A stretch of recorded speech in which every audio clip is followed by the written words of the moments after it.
दोस्तों, क्या आप जानते हो यूएसए में लोअर क्लास के लोग हर साल $400 यानी इंडियन करेंसी के हिसाब से 30,000 रुपये लॉटरी टिकट में खर्चा करते हैं और साल के कोई भी टाइम वो लोगों के पास कोई भी सेविंग्स नहीं होती। इनफैक्ट उनमें से आधे लोगों के पास इमरजेंसी के लिए $400 भी बचे नहीं होते। अब आप मुझसे कहोगे कि वो लोग लॉटरी टिकट्स में खर्चा करने की जगह उन पैसों को सेव क्यों नहीं कर लेते, लेकिन उनके हिसाब से उनकी लाइफ और उनकी फाइनेंशियल कंडीशन सिर्फ और सिर्फ वो लॉटरी ही बदल सकती है, मतलब लक। और उनको लगता है कि वो हार्डवर्क करके कभी अमीर नहीं बन सकते। उनको ऐसा लगता है कि अमीर बनना मतलब लकी होना। तो बेसिकली वो लॉटरी टिकट्स उनको उम्मीद और सपने दिखाती है। अब दोस्तों, आप में से बहुत लोग कहोगे कि ये कितनी फालतू सोच है, क्योंकि हमें पता है लॉटरी जीतने के चांसेस कितने कम होते हैं और अपनी लाइफ को पूरी तरह लॉटरी टिकट्स पे छोड़ देना मतलब करोड़ों में से एक आदमी को सक्सेस मिलेगी, तो क्या बाकी सारे लोग वैसे ही गरीबी में जिएंगे? लेकिन दोस्तों, इंटरेस्टिंग बात यह है कि अगर आप उन लोगों को समझाने जाओ तो वो उल्टा आपको बेवकूफ़ समझेंगे और शायद वो लोग आपको गलत बोल के रिटर्न में आपको बुरा फील करा देंगे, जबकि आप तो उनकी मदद करने के लिए बोल रहे थे। दोस्तों, इसीलिए ये बुक से हमें कुछ ऐसे इंपॉर्टेंट लेसन सीखने मिलते हैं। वो ये कि हम इंसान लॉजिकल नहीं हैं, हम साइकोलॉजिकल हैं। क्योंकि दोस्तों, सबको यही लगता है कि आज की तारीख में वो एकदम परफेक्ट फैसला ले रहे हैं अपनी लाइफ के लिए, लेकिन फिर भी जब कुछ साल गुजर जाते हैं और जब लोग पीछे पलट कर देखते हैं तो वो यही सोचते कि काश उन्होंने कुछ ऐसा कर लिया होता तो उनकी लाइफ कुछ और होती। और दोस्तों, जब बात फाइनेंशियल डिसीजंस की आती है तो चाहे वो अमेरिका के लोअर क्लास के इनकम वाले लोग हो या इंडिया के मिडिल क्लास या दुनिया में कोई भी अमीर इंसान, हम ज़्यादातर फैसले इमोशंस यानी जज्बात के बेसिस पर लेते हैं, जैसे डर या लालच, और फिर उसको लॉजिक से जस्टिफाई करते हैं कि हमारा फैसला लॉजिकली बिल्कुल सही है। दोस्तों, इसकी एक वजह ये होती है कि हमें कुछ चीज़ें कुछ सालों बाद सीखने मिलती है जो हमें पहले सीख लेनी चाहिए थी। इसीलिए दोस्तों, आज मैं कुछ ऐसे इंपॉर्टेंट लेसन्स इस बुक से शेयर करने वाला हूँ जो हमारी साइकोलॉजी और माइंडसेट से रिलेटेड है, जिसकी वजह से हम जाने अनजाने में गलत फैसले लेते हैं, जिसको आज सुधार कर आप जल्दी फाइनेंशियली फ्री हो सकते हो। तो दोस्तों, आगे बढ़ने से पहले अगर आप इस चैनल में नए हो तो आप इस चैनल को सब्सक्राइब कर सकते हो और बेल आइकन को प्रेस कर देना ताकि आप ऐसे इंपॉर्टेंट वीडियोस मिस ना कर दो। तो चलिए शुरू करते हैं। Lesson number 1, true wealth is what you don't see. दोस्तों, एक तरफ होती है लग्जरी कार्स, बढ़िया सा घर, इंस्टा पे वैकेशन की फोटोज। दोस्तों, ये सब चीजें हमें क्लियरली दिख रही है, और दूसरी तरफ उस घर का या कार का लोन का EMI, उस आदमी के ऑफिस का स्ट्रेस और उसकी स्ट्रेस की वजह से उसके घर के रोज के फाइट्स, ये सब चीजें हमें नहीं दिखती। तो जो हमें दिखता है वो अक्सर पूरा पिक्चर नहीं होता है, लेकिन जाने अनजाने में ये चीजें हमें गलत तरीके से सोचने पर मजबूर करती है कि जब भी हम किसी अमीर आदमी को देखते हैं, जैसे उसके पास कोई लग्जरी कार हो या कोई वेकेशन पे गया हो, तो हम भी यही सोचते हैं कि काश मेरे पास भी ऐसी कार होती, काश मैं भी ऐसी जगह घूम पाता, ये कितनी मस्त लाइफ है। अब हम ये नहीं सोचते कि वो लोगों की लाइफ एक्चुअली में मस्त है या नहीं। हम उन लोगों की लाइफ से सिर्फ फ्लैशी और ऐसी ब्राइट चीजें ढूंढ के पिक करते हैं। और दोस्तों, हमें ये चीज याद रखनी चाहिए कि जिस वजह से उस आदमी ने कार ली थी कि लोग उसकी इज्जत करेंगे, लेकिन एक्चुअली में लोग उसकी नहीं बल्कि उसकी कार की इज्जत कर रहे हैं। दोस्तों, क्योंकि जब भी हमारे सामने से कोई कार गुजरती है तो हम हमेशा यही कहते हैं कि वाह क्या कार है।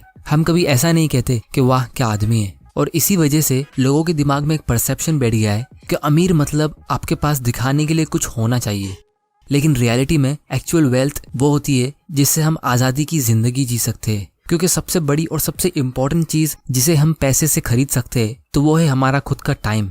अगर आपके पास दुनिया की सारी दौलत है लेकिन उसको एंजॉय करने का टाइम नहीं, क्योंकि आप पूरा टाइम ऑफिस में बिजी रहते हो और उस काम को आप पसंद भी नहीं करते, तो आपके इतने अमीर होने का फायदा क्या? दोस्तों, इसीलिए इस बुक के ऑथर हमें ये कहते हैं कि दूसरों को दिखाने के लिए खर्चा करना मतलब गरीब होने का सबसे सिंपल और आसान तरीका है और अमीर रहने का सबसे मुश्किल। तो अगर आप किसी आदमी के पास कोई अच्छी कार देखते हो, जैसे मान लो वो 50 लाख रुपए की है, तो आप उससे ये नहीं पता लगा सकते कि वो आदमी एक्चुअली में वेल्दी है या नहीं, लेकिन उससे हमें ये चीज जरूर पता चलती है कि उसके धन में से 50 लाख रुपए कम हो गए हैं। लेसन नंबर 2, यू पे अ प्राइस फॉर एवरीथिंग। दोस्तों, मान लो आपको एक कार खरीदनी है और उसका प्राइस है 12 लाख रुपया, तो आपके पास अभी 3 ऑप्शन है। पहला, आप 12 लाख रुपए पे कर दो। दूसरा, अगर आपको उतना खर्चा नहीं करना तो आप कोई सस्ती कार ढूंढ लो। तीसरा, किसी दूसरे आदमी की कार चुरा लो।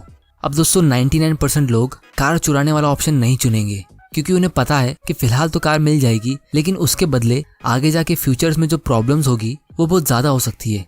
तो उसके बेनिफिट जो हमें क्लियरली दिख रहे हैं वो उसके नुकसान से काफ़ी छोटे जो फिलहाल नहीं दिख रहे। लेकिन अगर कोई आदमी गाड़ी चुराता है तो हम उसको यही कहेंगे कि उसने गलत फैसला लिया, फिर चाहे उसको कोई सज़ा मिले या नहीं मिले, क्योंकि हमें ऐसी चीज़ें दिख रही है जो उस आदमी को नहीं दिख रही। इसीलिए हम 99% लोग गाड़ी को चुराना नहीं पसंद करेंगे, फिर भले ही हम कोई सस्ती या सेकेंड हैंड कार ढूंढ लेंगे, क्योंकि हमें पता है नथिंग इज़ फॉर फ्री। उसी तरह जब आपको अमीर बनना है और इन्वेस्टिंग से अपने पैसों को ग्रो करना है तो आपके पास दो ऑप्शन है। या तो आप अपने पैसों को ऐसी जगह इन्वेस्ट करो जहां आपको सबसे ज़्यादा लॉन्ग टर्म फ़ायदा होगा, यानी अच्छा रिटर्न्स मिलेगा, जैसे ऑथर कहते हैं इंडेक्स फंड में या डायरेक्ट स्टॉक्स में। लेकिन उसके लिए आपको उसको सीखना पड़ेगा। उसका प्राइस वही है और ये प्राइस आप डॉलर्स या रुपीज़ में नहीं पे करोगे, बल्कि डाउट, अनसर्टेनिटी, थोड़ा टाइम देके उसके बारे में सीख कर पे करोगे। लेकिन उसके बदले में आपका फ्यूचर ब्राइट होगा। और दूसरा ऑप्शन ये है कि आप अपने पैसों को कोई सेफ जगह पर रख दो जहां आपको ज़्यादा रिटर्न्स नहीं मिलेगा, लेकिन आपके पैसे सेफ रहेंगे, जैसे बैंक एफडी में या गोल्ड में। तो उससे आपको सेफ्टी तो मिल जाएगी, लेकिन उसके बदले में आपको उतना प्रॉफिट नहीं मिलेगा और वही उसका प्राइस होगा। तो इसी तरह ये ऑप्शन में आप खराब रिटर्न्स लेकर इसका प्राइस पे करते हो। अब दोस्तों यहाँ पे सच बात यह है कि मैक्सिमम लोग ये दूसरा ऑप्शन चुनते हैं, जिसको मॉर्गन हाउसेल इस बुक के ऑथर कार चुराने वाले ऑप्शन जैसा कहते हैं। और उसका सिंपल रीज़न ये है कि बहुत से लोग अपने घर के लिए, अपने घर के डेकोरेशन के लिए, वेकेशन पे जाने के लिए, खाना खाने के लिए बहुत सारा खर्चा करते हैं, लेकिन अपने आप पर इन्वेस्ट करने के लिए इतना खर्चा नहीं करते, क्योंकि अपने आप पर इन्वेस्ट करने का प्राइस उन्हें क्लियरली दिख नहीं रहा। और उन लोगों के लिए वो दिखाने वाली चीज़ ज़्यादा इंपॉर्टेंट है, जैसे घर, गाड़ी या फिर फिक्स्ड डिपॉजिट का फिक्स्ड इंटरेस्ट।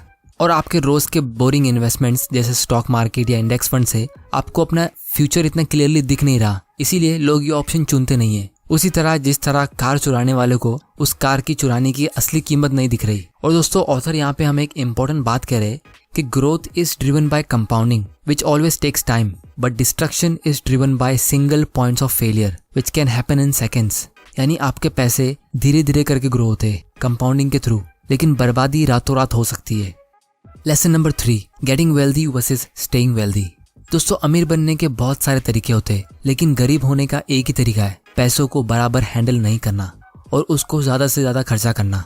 और इसीलिए ऑथर हमें कहते हैं कि अमीर बनने से ज़्यादा मुश्किल अमीर रहना है, क्योंकि जब आदमी के पास पैसा नहीं होता है तो उसे कंट्रोल करने की कोई ज़रूरत नहीं है, क्योंकि उसके पास पैसा ही नहीं है। लेकिन जब आदमी के पास बहुत सारा पैसा होता है तो उसे सेल्फ कंट्रोल सीखना ही पड़ता है। इसीलिए आपको अमीर बनना और अमीर रहने के लिए अलग अलग माइंडसेट चाहिए। लेकिन अगर आप शुरुआत से ही थोड़ी बहुत सेविंग्स करके इन्वेस्ट करते हो और उसके थ्रू अमीर बनते हो, तो चांसेस है कि आपको वही माइंडसेट अमीर रखेगा। और इसीलिए आज दुनिया के 90% से भी ज़्यादा अमीर लोग सेल्फ मेड है और दुनिया के 70% से भी ज़्यादा लॉटरी विनर्स 10 साल के अंदर वापस से गरीब बन जाते हैं।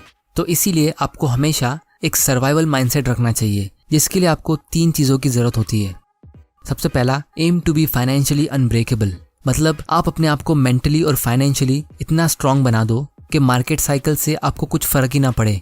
जब आप रियल एस्टेट या गोल्ड में इन्वेस्ट करते हो तो आपको पता है कि इसमें भी मार्केट साइकिल्स होते हैं और इसका भी प्राइस फ्लक्चुएट होता है, और जब प्राइस गिरता है तो हम उसे बेचते नहीं है, हम और ज़्यादा खरीदते हैं। उसी तरह हमें यही लॉजिक यूज़ करना चाहिए स्टॉक मार्केट और म्यूचुअल फंड में कि आपको मार्केट साइकिल से डरना नहीं है, आपको उसे अपने बेनिफिट के लिए यूज़ करना है। दूसरा, a good plan leaves room for error, यानी आप जब भी कोई प्लानिंग करते हो तो उसमें इस बात पे भी गौर करो कि अगर वो इन्वेस्टमेंट प्लान के मुताबिक नहीं होता है तो आप क्या करोगे, यानी आपका प्लान बी क्या होगा। और इन्वेस्टिंग की दुनिया में हम इसीलिए एक पोर्टफोलियो क्रिएट करते हैं 10-15 कंपनीज का और इमरजेंसी फंड साइड में रखते हैं। तीसरा, be optimistic about the future but paranoid about your obstacles to success, यानी आपको फ्यूचर को लेके हमेशा ऑप्टिमिस्टिक और पॉजिटिव रहना चाहिए, अच्छी सोच रखनी चाहिए, लेकिन हमेशा अपनी करंट सक्सेस को लेकर अलर्ट और सावधान रहना चाहिए कि उसमें कोई खतरा तो नहीं है। जैसे ऑथर ने हमें यहाँ पे 2 इंटरेस्टिंग एग्जाम्पल दिए। सबसे पहला, रोनाल्ड रीड का। आप ये नाम गूगल करके सर्च कर सकते हो। यह आदमी ने पूरी जिंदगी सिर्फ चौकीदारी की नौकरी की है, लेकिन उसके मरने से पहले उसके पास $8 मिलियन जमा थे, जो इंडियन करेंसी के हिसाब से लगभग 55 करोड़ रुपए होते। अब कोई आदमी छोटी मोटी नौकरी से इतने सारे पैसे कैसे जमा कर सकता है?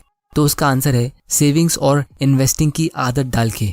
और दूसरी तरफ दूसरा एग्जाम्पल है रिचर्ड फस्कॉन का, जो दुनिया के सबसे टॉप कॉलेज हार्वर्ड यूनिवर्सिटी से पढ़ाई करता है, दुनिया के सबसे टॉप कंपनीज मैरिल लिंच में काम करता है और एक अच्छी पोस्ट पे एग्जीक्यूटिव बनता है। लेकिन उसने कर्जे की और खर्चा करने की इतनी आदत डाली जिसकी वजह से 2008 में उसे बैंकरप्सी डिक्लेयर करनी पड़ी। दोस्तों, गरीबी से बुरी चीज़ क्या होती है, वो ये कि आप अमीर बने और फिर वापस गरीब हो गए। तो इसीलिए अगर आप अपने दम पे 10 लाख रुपए इन्वेस्ट करके उसे मैनेज नहीं कर सकते तो आप 10 करोड़ रुपए मैनेज नहीं कर सकते। और इससे हमें ये चीज़ पता चलती है कि आपकी सबसे बड़ी प्रॉब्लम कम पैसा नहीं है, आपकी बड़ी प्रॉब्लम ये है कि आपको पैसा मैनेज नहीं करना आता। क्योंकि गरीब लोगों की सोच हमेशा ये होती है कि जब हमारे पास ज़्यादा पैसा आएगा तो हम उसे मैनेज करना सीखेंगे, लेकिन अमीर लोगों की सोच ये होती है कि जब हम थोड़े पैसे को अच्छे से मैनेज करेंगे तो हमारा पैसा अपने आप बढ़ जाएगा। Lesson number 4, savings and financial freedom. दोस्तों, दुनिया में 3 टाइप के लोग होते हैं। एक वो जो सेव करते, दूसरे जिन्हें लगता है वो सेव नहीं कर सकते, और तीसरे जिन्हें लगता है उनको सेव करने की ज़रूरत ही नहीं। आई एम श्योर आप तीसरी कैटेगरी में नहीं आते हो क्योंकि आप ये वीडियोस देख रहे हो। दोस्तों, हम सेविंग्स के बारे में बहुत सुनते। आपको बचपन से आपके पेरेंट्स ने कहा होगा कि पैसे सेव करा करो, लेकिन ये सेविंग्स इतनी इंपॉर्टेंट क्यों है? क्योंकि हर एक रुपया जो आप सेव करके इन्वेस्ट करते हो वो आपका फ्यूचर का वो टाइम खरीदता है जो शायद किसी और ने खरीद के रखा था। तो इसीलिए ऑथर के हिसाब से अगर आपकी सैलरी कम भी हो तो भी आप अमीर बन सकते हो, लेकिन अगर आप सेविंग्स करते ही नहीं हो तो आप कभी अमीर बनोगे ही नहीं। लेसन नंबर 5 और सबसे इम्पोर्टेंट, मॉर्गन हाउसेल के लाइफ टिप्स। सबसे पहला, अपने सारे फाइनेंशियल डिसीजंस इंडिपेंडेंटली लो, ये सोच के नहीं कि मुझे किसी को दिखाना है या किसी ने किया था इसलिए मुझे भी करना है। Advice number 2, live below your means. क्योंकि सबसे बुरी चीज़ अगर आप कोई कर सकते हो तो वो ये है कि आप अपने फ्यूचर की कमाई को आज ही खर्चा कर दो। Advice number 3, derive pleasure from free और लो कॉस्ट एक्टिविटीज़ जैसे एक्सरसाइज, रीडिंग, पॉडकास्ट, लर्निंग। क्योंकि ज़िंदगी के असली मज़े फ्री और छोटी मोटी चीज़ों में जो रोज़ होती है, और इससे आप हेल्दी भी रहोगे, वेल्दी भी रहोगे और वाइज भी रहोगे। Advice number 4, maintain 20% of cash as emergency. वो इसलिए क्योंकि जब भी स्टॉक मार्केट में क्रैश होता है तो आपको अपने इन्वेस्टमेंट को कम पैसे में बेचने की ज़रूरत नहीं पड़ेगी, आप अपना इमरजेंसी फंड यूज़ कर सकते हो। Advice number 5, the first rule of compounding is to never interrupt it unnecessarily.